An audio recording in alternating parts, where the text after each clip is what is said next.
L'infrastructure en question, la voici. Elle est implantée à l'entrée du village et commence à sortir de terre moins d'1 an après la pose de la première pierre. Une visite à l'intérieur du chantier a permis d'avoir un aperçu sur le coût de l'investissement. La fondation de ce compartiment, par exemple, mesure 3 mètres.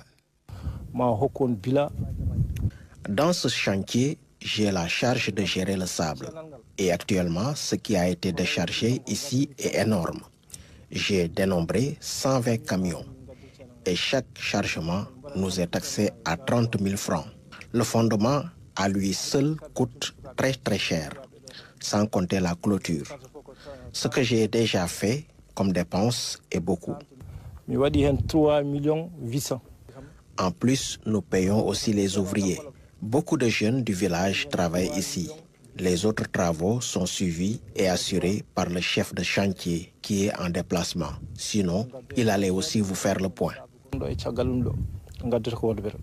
Cette œuvre du capitaine Koulibaly et ses frères est grandement appréciée par l'ensemble des populations de Ngano et au-delà même. Nous magnifions cette œuvre de Khalidou Koulibaly. Ce sera une bouffée d'oxygène pour l'ensemble des populations de Kanel et environ. Nous avons une structure de santé ici, mais elle manque presque de tout. Pour faire nos échographies et autres analyses, nous sommes obligés d'aller très loin et dépenser de fortes sommes pour les évacuations.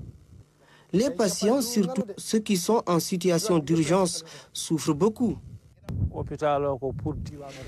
Les populations ont hâte de voir cet établissement sanitaire démarrer. Elles ont beaucoup souffert, mais avec la grâce de Dieu, tout cela sera un vieux souvenir.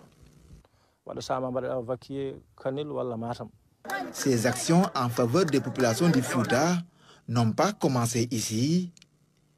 Avant son village, le capitaine Koulibaly a appuyé le centre hospitalier régional de Ourossogui en le dotant d'une ambulance médicalisée.